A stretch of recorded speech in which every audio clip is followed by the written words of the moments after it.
Gunung Sumbing. Gunung Sumbing adalah gunung api yang terdapat di Jawa Tengah.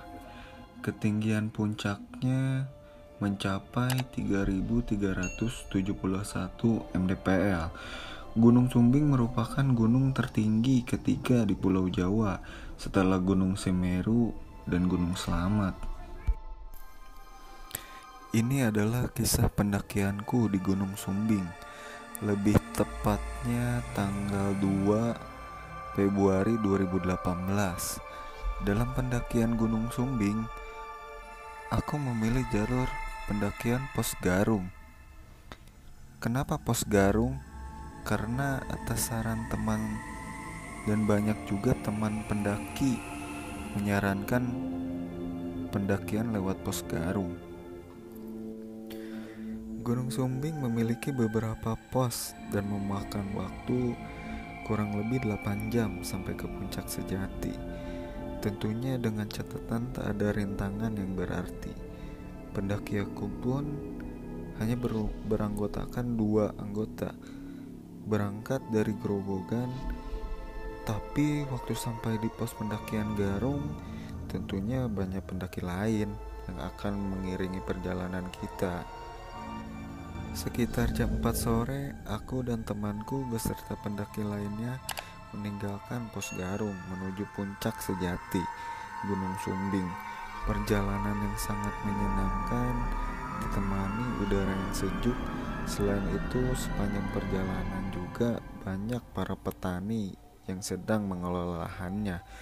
Sungguh nikmat mana yang kau dustakan. Sekitar jam setengah 6, kami sampai di pos pertama atau pos 1. Keadaan sudah mulai gelap dan hawa dingin mulai merasuki tulang belulangku. Aku dan temanku beristirahat sejenak dan tak lupa mengerjakan kewajibanku sebagai seorang muslim, yaitu sholat maghrib dulu. Setelah selesai sholat dan memakan makanan ringan, akhirnya perjalanan pun kita mulai lagi. Tak lupa aku menyalakan penerangan yang aku taruh di kepala alias headlamp agar menerangi perjalananku yang gelap ini. Jaket tebal pun kupakai agar mengurangi rasa dingin yang menyerang ini. Sepanjang perjalanan, rasa dingin pun selalu mengikutiku. Tapi semuanya tak terasa karena dari kejauhan pemandangan kota seperti Temanggung terlihat begitu indah. Sesampainya di pos 2, sengaja aku dan temanku tak melanjutkan istirahat meski banyak pendaki lain yang mengajak untuk istirahat. Aura kemistisan pun dimulai. Dari pos 2 sampai pos 3, rasa dingin mulai terasa hebat menyerang. Selain itu, kabut pun mulai datang. Alhasil jarak pandang begitu terbatas. Sepanjang perjalanan menuju pos 3, tak ada pendaki lain yang kami jumpai. Aku dan satu temanku mempercepat langkah kaki agar segera sampai di pos 3. Entah karena kedinginan atau itu benar-benar nyata, aku dan temanku melihat sosok bola api yang terbang melintas persis di atasku. Kalau di tempatku tinggal disebut Banaspati. Aku bersama temanku pun bergegas melangkah. Jatuh bangun di tengah kegelapan, apalagi senter temanku sudah mati. Dan kini hanya satu senterku saja yang berfungsi. Sepanjang perjalanan, suara-suara pendaki di depanku terdengar jelas, tapi saat aku cari dan kejar, tak ada pendaki lain yang kita jumpai. Dari belakang juga terdengar ramainya pendaki lain, tapi setelah kita tunggu tak kunjung datang-datang. Hawa mistis pun mulai terasa, apalagi suara burung gagak yang membuat bulu kuduku berdiri. Sekitar jam 9 malam, akhirnya aku dan temanku sampai juga di pos 3. Di pos 3 sudah ramai pendaki dan tenda-tenda berjejer rapi.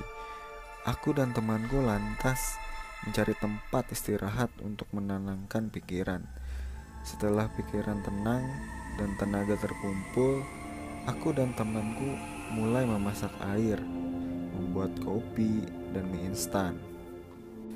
Setelah makanan minum, kami pun menjalankan kewajiban sholat isya, dan kami pun tidak mendirikan tenda di pos 3 karena sejak awal kita akan mendirikan tenda di pos 4 saja.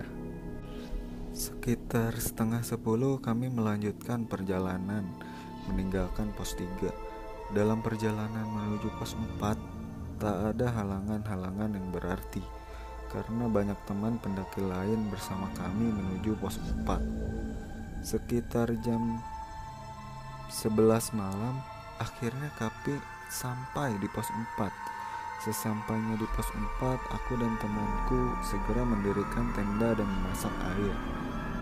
Sekitar setengah 12, aku dan temanku masuk dalam tenda untuk tidur karena rencana jam 4 pagi kita akan summit. Dan jam 3 pagi aku dan temanku bangun untuk masak agar stamina pulih kembali sebelum menuju puncak. Tepat pukul 4 pagi akhirnya aku dan temanku melanjutkan perjalanan menuju puncak. Suasana ramai para pendaki menuju puncak. Baru saja berjalan kira-kira 30 menit, kami diterjang badai dan kabut tebal. Aku dan temanku sempat diterjang badai hingga terbawa sekitar 50 meter dari jalur pendakian menuju puncak. Dingin, dingin, dingin. Semua lengkap menemani perjalananku menuju puncak sejati. Sempat temanku tak sadarkan diri akibat terbawa badai dan akhirnya tersadarkan diri setelah aku sadarkan. Setelah sadar, aku dan temanku berjalan menuju puncak. Aneh menurutku, yang awalnya ramai pendaki menuju puncak, tapi seketika hanya aku dan temanku saja yang ada di jalur menuju puncak. Hati mulai tak tenang, pikiran membayangkan hal yang aneh-aneh. Jujur, saat itu aku teramat takut karena cuma ada aku dan temanku saja menuju puncak Gunung Sumbing. Meski demikian, kami tak turun ke pos 4 melainkan melanjutkan perjalanan menuju puncak. Dari kejauhan terlihat 2 pendaki lain yang berjalan. Aku mencoba memanggil dan menyenter, tapi senter kami tak begitu jelas karena tebalnya kabut. Ketika kami hampir dekat dan melihatnya secara langsung, 2 pendaki itu terjun bebas ke jurang. Aku dan temanku lalu berteriak, "Tolong, tolong, tolong!" Tapi tak ada sautan dari pendaki lain. Aku sempat menyenter jurang itu yang amat dalam. Aku dan temanku dalam ketakutan yang luar biasa. Akhirnya kami lari secepat mungkin yang kami bisa. Dan kami terperosok dalam jurang yang tidak begitu dalam. Aku dan temanku sulit bangun karena semak-semak yang begitu rimbun. Saat itulah kami melihat tak terlalu jauh, kira-kira jarak 10 meter, dan begitu jelas ada seorang pendaki berpakaian lengkap membawa carrier tapi tanpa kepala. Kebetulan senterku menuju persis ke arah pendaki tersebut. Jujur, aku dan temanku ketakutan. Ayat-ayat suci pun kami lantunkan sebisanya dalam keadaan terperosok dalam jurang. Setelah kejadian itu kira-kira sekitar 20 menit, akhirnya kami melihat rombongan lain dan kami pun meminta tolong. Aku dan temanku akhirnya berjalan di depan pendaki UGM menuju puncak sejati.